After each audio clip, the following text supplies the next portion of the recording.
Olá, seja bem-vindo. Meu nome é Vinícius, eu sou graduado e pós-graduado em Engenharia e hoje faremos a revisão normativa da norma regulamentadora NR18, Condições de Segurança e Saúde no Trabalho na Indústria da Construção, da Portaria 3.733, de 10 de fevereiro de 2020. E esse é o grande detalhe inicial aí da nossa aula. O que aconteceu? Que no dia 2 de fevereiro de 2021 foi publicado pela portaria 1295 que algumas normas teriam seu prazo de vigência prorrogado, dentre elas a NR18. Então, olha, lá no artigo 1º, prorroga para o dia 2 de agosto de 2021 o início da vigência da NR18. Então, a nota é que estaremos revisando uma norma que entrará em vigência só no dia 2 de agosto de 2021. Porém, as grandes indústrias e empresas já estão implantando as suas edições, as suas modificações, e não diferente de todas as outras NRs, a gente já começa com o primeiro item, que é o objetivo, que diz o seguinte: essa norma regulamentadora tem o objetivo de estabelecer diretrizes de ordem administrativa, de planejamento e de organização que visam a implementação de medidas de controle e sistemas preventivos de segurança nos processos, nas condições e no meio ambiente de trabalho, até aqui bem semelhante ao objetivo das outras NRs, né? O que muda é o finalzinho, direcionado aí à indústria. Então, meio ambiente de trabalho na indústria da construção. Campo de aplicação é o segundo item. Essa norma se aplica às atividades da indústria da construção constantes da seção F do Código Nacional de Atividades Econômicas, que é o CNAE, e as atividades e serviços de demolição, reparo, pintura e manutenção de edifícios em geral e de manutenção de obras de urbanização. Mas o que é essa seção F do CNAE? Eu trouxe para vocês o print, né, do material que eu tive acesso. Vou estar deixando o link dele na apostila.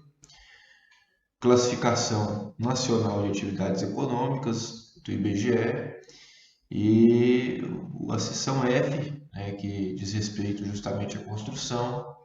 Essa seção compreende as atividades de preparação do terreno, obras de edificações e de engenharia civil, instalações de materiais e equipamentos necessários ao funcionamento do imóvel e obras de acabamento, abrangendo tanto construções novas como grandes reformas, restaurações de imóveis e manutenção corrente. Por aí vai. O terceiro item é o que trata das responsabilidades e diz o seguinte: a organização da obra deve, letra A, vedar o ingresso ou a permanência de trabalhadores no canteiro de obras sem que estejam resguardados pelas medidas preventivas nessa NR, que a gente vai revisar cada uma delas. Letra B, fazer a comunicação prévia de obras em sistemas informatizados da Subsecretaria de Inspeção do Trabalho, a SIT, antes do início das atividades, de acordo com a legislação vigente. Bom, e aí o quarto item dessa norma é voltado para o Programa de Gerenciamento de Riscos, o PGR, mas antes, o que é esse PGR, né?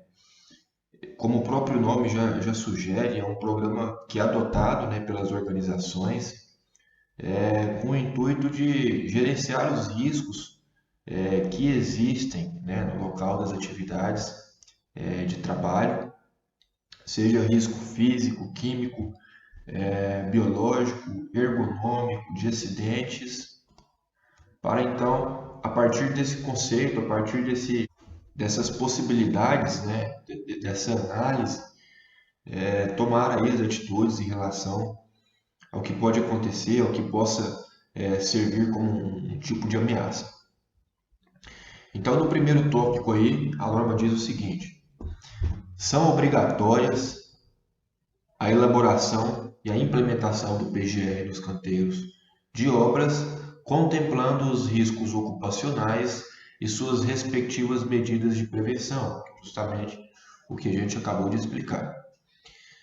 O PGR deve ser elaborado por profissional legalmente habilitado em segurança do trabalho e implementado sob responsabilidade da organização. Ressalvo: em canteiros de obras com até 7 metros de altura e com no máximo 10 trabalhadores, o PGR pode ser elaborado por profissional qualificado em segurança do trabalho e implementado sob responsabilidade da organização, desde que atendendo, a essas condições de altura e de quantidade de trabalhadores.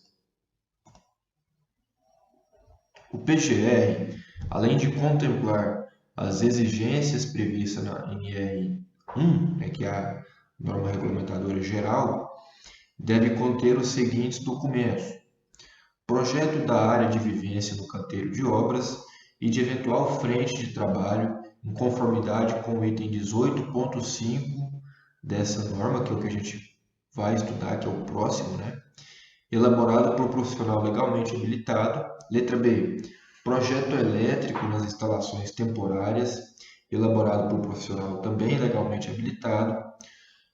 Projetos dos sistemas de proteção coletiva, projeto do sistema de proteção individual contra quedas e a relação dos equipamentos de proteção individual e suas respectivas especificações técnicas de acordo com os riscos ocupacionais existentes. O PGR deve estar atualizado de acordo com a etapa em que se encontra o canteiro de obras. As empresas contratadas elas devem fornecer ao contratante o inventário de riscos ocupacionais específicos de suas atividades, o qual deve ser contemplado no PGR do canteiro de obras. As frentes de trabalho elas devem ser consideradas na elaboração e na implementação do PGR. São facultadas as empresas construtoras que estejam regularmente registradas no sistema CONFEA-CREA. Para quem não sabe, toda empresa relacionada à atividade de engenharia civil ela deve estar regulamentada no conselho, que é o CONFEA-CREA. Então, continuando sob responsabilidade profissional legalmente habilitado, também tem que ter um representante técnico, em segurança do trabalho, mediante cumprimento dos requisitos previstos nos subitens seguintes: a adoção de soluções alternativas às medidas de proteção coletiva previstas nessa NR, a adoção de técnicas de trabalho e o uso de equipamentos, tecnologias e outros dispositivos que, letra A, propiciem avanço tecnológico em segurança, higiene e saúde dos trabalhadores. Letra B, objetivem a implementação de medidas de controle e de sistemas preventivos de segurança nos processos, nas condições e no meio ambiente de trabalho na indústria da construção. E letra C, garantam a realização das tarefas e atividades de modo seguro e saudável. Esse é o sexto item, Então aqui a primeira ressalva, 6.1, as tarefas a serem executadas mediante a adoção de soluções alternativas devem estar expressamente previstas em procedimentos de segurança do trabalho, nos quais devem constar, letra A, os riscos ocupacionais aos quais os trabalhadores estarão expostos, a descrição dos equipamentos e das medidas de proteção coletiva a serem implementadas, a identificação e a indicação dos EPIs, que são os equipamentos de proteção individual, a serem utilizados, a descrição de uso e a indicação de procedimentos quanto aos equipamentos de proteção coletiva, EPC, e aos equipamentos de proteção individual, EPI, conforme as etapas das tarefas a serem realizadas.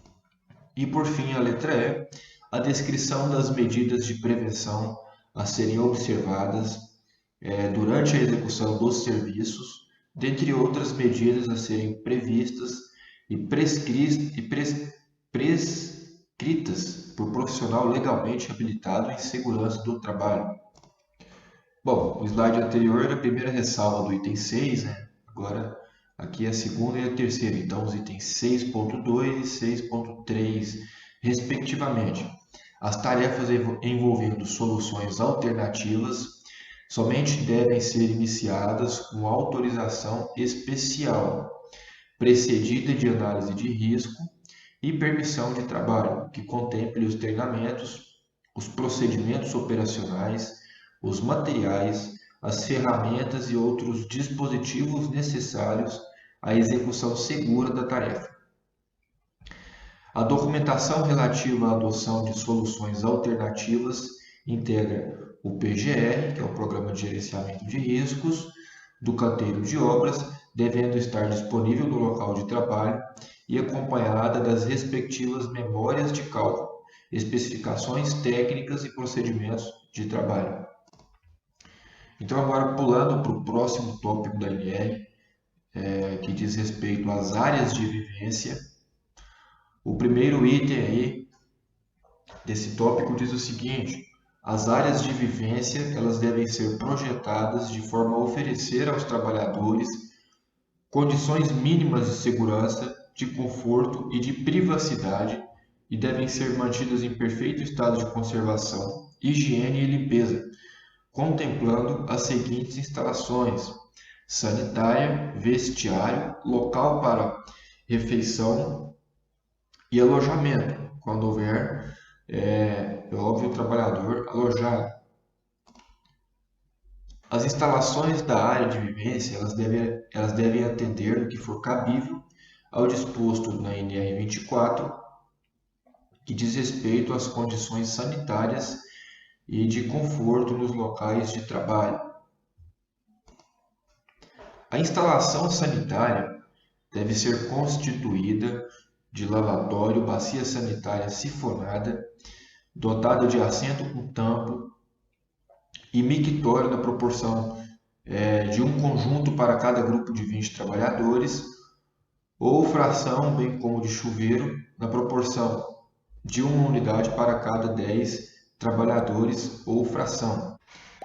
Então, se o seu canteiro de obras tem 20 trabalhadores, por exemplo, a instalação sanitária ela deve conter pelo menos um mictório e 2 chuveiros. Se ela tiver 40 trabalhadores, 2 mictórios, 4 chuveiros e assim por diante.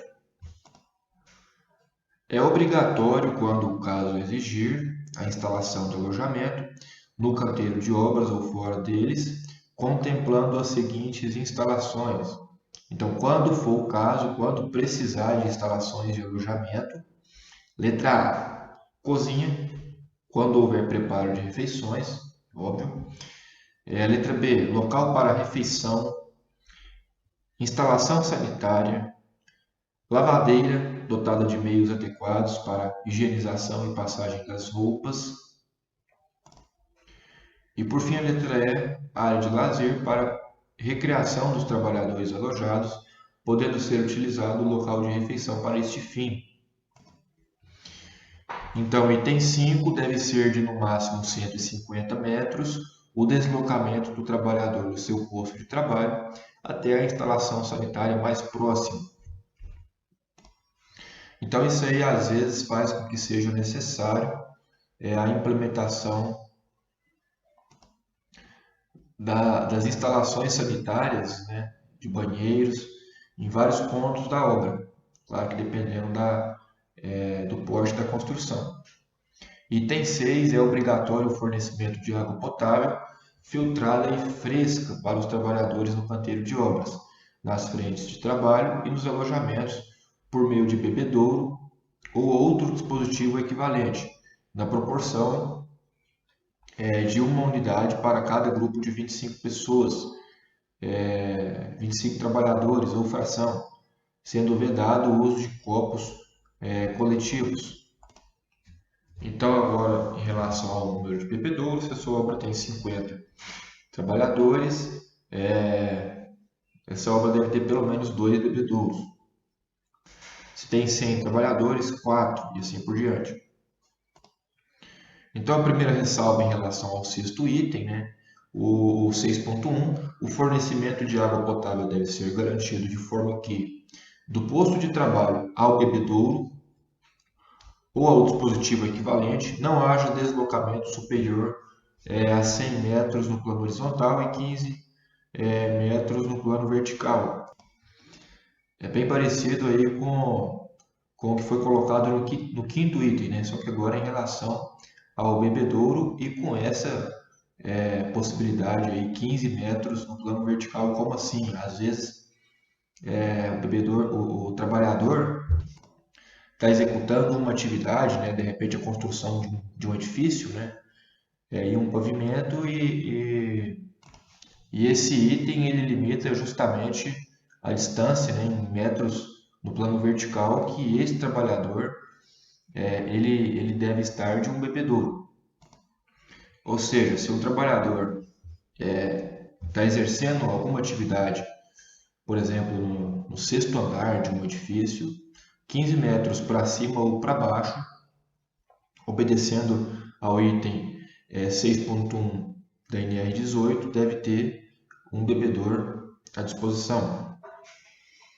6.2, a segunda ressalva, na impossibilidade de instalação de bebedouro ou de dispositivo equivalente dentro dos limites referidos no subitem anterior, as empresas devem garantir nos postos de trabalho suprimentos de água potável filtrada e fresca fornecida em recipientes portáteis herméticos, né? Então, é o que geralmente acontece. Não dá para ficar instalando bebedouros 15 em 15 metros, daria mais ou menos de 4 em 4 pavimentos. Então, para ficar mais viável, esse suprimento de água, desde que seja potável, né, e filtrada e fresca, ele pode acontecer, ele pode ser fornecido em recipientes portáteis herméticos, que são aquelas garrafas térmicas, né, recipientes térmicos.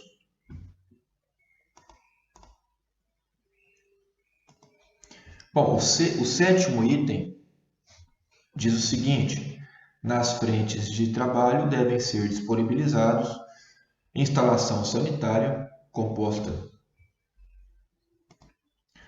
de bacia sanitária sifonada, dotada de assento com tampo e lavatório para cada grupo de 20 trabalhadores ou fração, podendo ser utilizado banheiro com tratamento químico, dotado de mecanismo de descarga ou de isolamento dos dejetos, com respiro e ventilação, de material para lavagem e enxugo das mãos, sendo proibido o uso de toalhas coletivas e garantindo a higienização diária dos módulos. E letra B, local para a refeição dos trabalhadores, observando as condições mínimas de conforto e higiene e com a devida proteção contra as intempéries, que são chuva, um vento muito forte, um sol muito forte, enfim. E esse sétimo, né, e último item da área de vivência da NR, ele traz um subitem, né, uma ressalva, e diz o seguinte: o atendimento ao disposto neste item poderá ocorrer mediante convênio formal com estabelecimentos nas proximidades do local de trabalho, desde que preservadas a segurança, higiene e conforto, e garantido o transporte de todos os trabalhadores até o referido local, quando o caso exigir.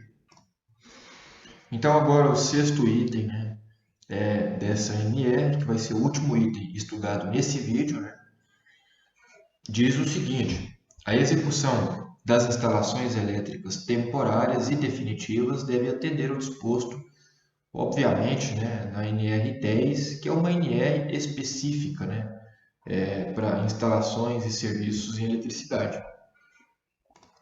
Então, além de atender a NR18, quando se tratar de instalações elétricas na indústria da construção, devemos também atender a NR10. Segundo item, as instalações elétricas temporárias devem ser executadas e mantidas conforme projeto elétrico elaborado por profissional legalmente habilitado. Os serviços e instalações elétricas devem ser realizados por trabalhadores autorizados conforme a NR10. É proibida a existência de partes vivas expostas e acessíveis pelos trabalhadores não autorizados em instalações e equipamentos elétricos.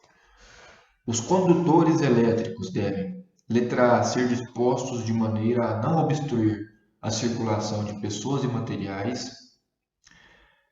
Letra B, estar protegidos contra impactos mecânicos, umidade e contra agentes capazes de danificar a isolação, isso é muito importante.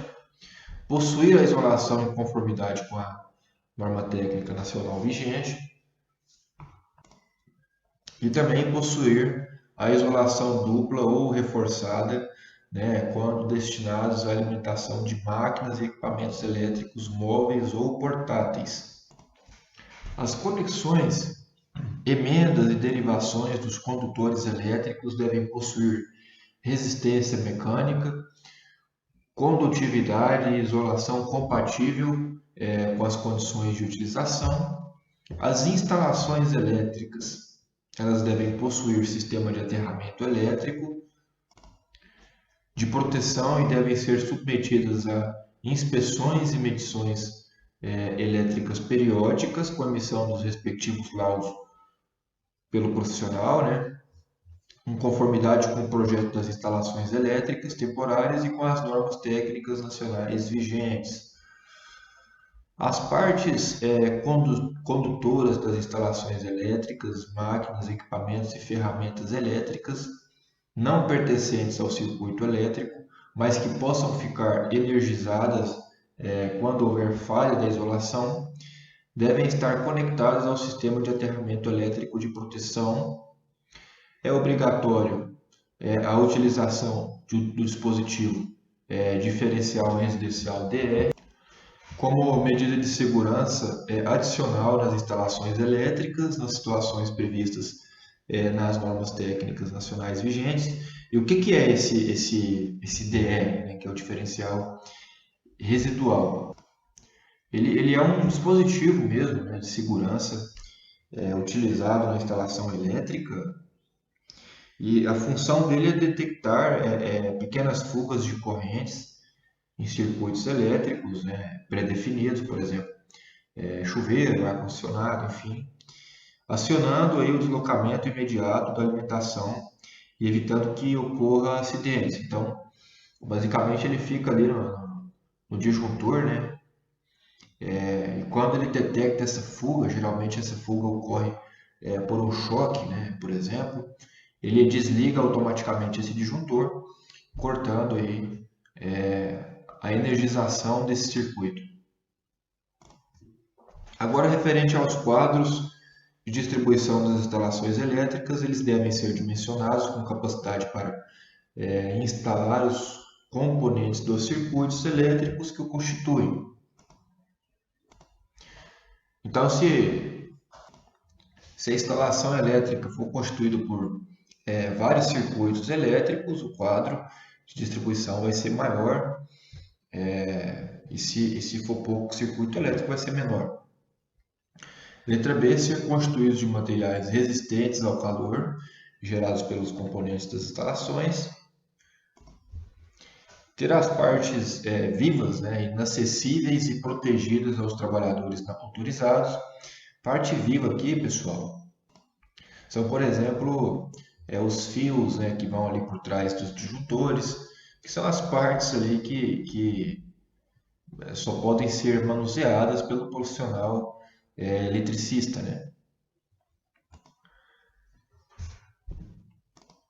Então, ter o acesso desobstruído, ser instalados com espaço suficiente para a realização de serviços e operação, estarem identificados e sinalizados quanto ao risco elétrico, estar em conformidade com a classe de proteção requerida e, por fim, ter os seus circuitos identificados. Isso aí é muito importante, né? Quem já não passou por isso? De repente você precisa de desligar um circuito da sua casa, abre o seu quadro de distribuição, por exemplo, quando vai trocar um chuveiro, quando vai trocar uma lâmpada, né? E aí você tem que ficar testando, porque simplesmente não colocaram, né, a identificação dos circuitos. Geralmente são adesivos, né, com o desenho do chuveiro, adesivo com o desenho de tomadas, enfim.